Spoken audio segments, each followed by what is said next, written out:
history taking. He had a brief febrile illness 3 weeks ago. And consistent with the pigmentation, we revisited our diagnosis to post chikungunya pigmentation. Another small comment: you showed the causes of centripetal viral rashes, but the causes were actually centrifugal. Centrifugal viral rashes present on the acral areas like erythema multiforme, subacute bacterial endocarditis, secondary syphilis, disseminated gonococcal infection.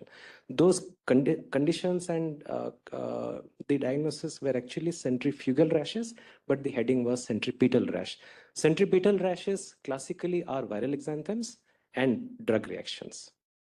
Thank you. Right. Thank you, sir. Rahil and Akash, very good presentation. I must compliment.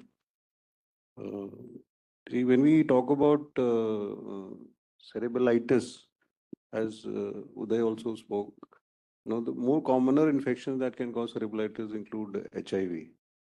And in India, it can be a rare complication of enteric. Because these infections are more common, you should think of them first. Malaria rarely. Now we don't see so much malaria, but malaria also can rarely cause cerebralitis, acute cerebralitis. See, when I was a young physician, in 2007 or so, there was an outbreak of chikungunya. And we hardly saw any CNS complication of that. Hardly. In fact, there's a review paper on chikungunya published around, I think, American Journal of Tropical Infectious Disease, I think, in 2018, where they studied about 800 cases of chikungunya and only 3 had CNS complications. Now, how this last outbreak last year was different from the previous chikungunya outbreak was like a lot of CNS complications, not just in Pune. I've heard this from multiple cities across India. So in that scenario, when we found cerebralitis, we thought that this could be related to chikungunya, and that's what prompted us to do a CSF PCR also for chikungunya. We would like to believe that we were the first ones to give IVIG in chikungunya cerebralitis, but there are reported cases. One was published last year, and a few before that also. And since the disease, the CNS manifestation is so rare, there are no randomized trials to say that IVIG is the holy grail. But we assume that there is an immunological component to this, and that's how they improve. So IVIG is anecdotal. Patient has improved. We cannot say with a firm belief that it is IVIG that has helped, because there is no randomized control trial. Recently, the papers that were published, sir, the case reports that were, I think, on encephalitis, chikungunya encephalitis, that were given IVIG, sir. They improved. Yes. Akash, well presented, and Rahil very comprehensively moderated, and a very comprehensive presentation. Rare aspect, but I think important the way you handle the clinical examination, everything well demonstrated. On the lighter side, your questions were a bit staccato. So, I mean, just on the lighter side.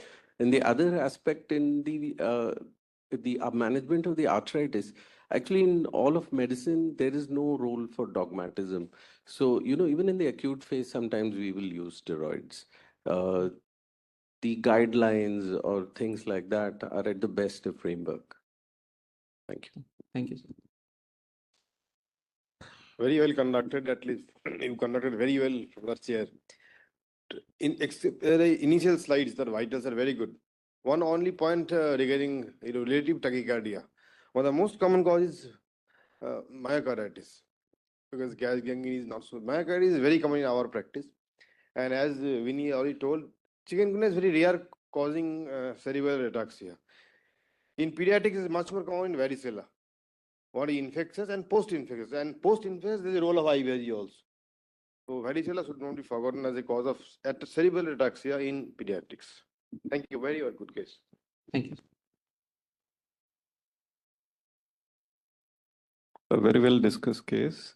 So I'd like to emphasize to the residents that these viral infections need to be diagnosed in the first initial few days with PCR because only viremia is seen in first 5 days. Later part, they have to send for the antibodies, especially chikungunya.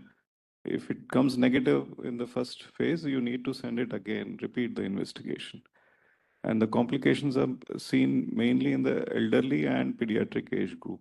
So we have to be monitoring for complication in these age group, especially in the admitted cases. Thank you. Rahil, very well discussed and well selected, very good case which you discussed.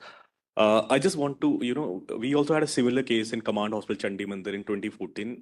That time, Brigadier Faiz Ahmed, he managed case of malaria, mixed malaria, and he presented with classical cerebellar signs and then recovered on its own after 72 hours. Although definitely we managed this case conservatively, only nothing like IVIG was given. So need to remember that tropical infection leading to cerebellitis is although rare, we should consider in appropriate setting.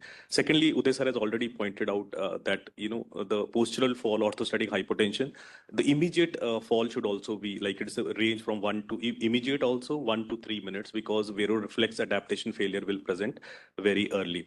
And lastly, since being an endocrinologist, I want to bring out that please always keep in mind the acute thyroiditis. And resident would remember recently we've seen around 2-3 cases being going on with a pyrexia of unknown origin, and then we were diagnosed as a thyroiditis. Thank you. Thank you. Brigadier Mukherjee, sir. This was a unique one. We had a regular involvement. The other one you said that had an unfavorable outcome. Yes, sir, encephalitis. What resulted in the outcome? So that patient presented with altered sensorium and presented with GTCS, 2 to 3 GTCS, and had status and was intubated on the at the time of admission only in ICU. In 3 days, the patient succumbed to his illness, sir. Patient had chikungunya with PCR positive of chikungunya. So patient had chikungunya encephalitis. Thank you. And again, I think your bags are full about the appreciation and the compliments you have received about this today's presentation. No doubt about it. It was very nice. And my compliments. Thank you. With this, we come to the end of today's SCM. Thank you for the patient hearing.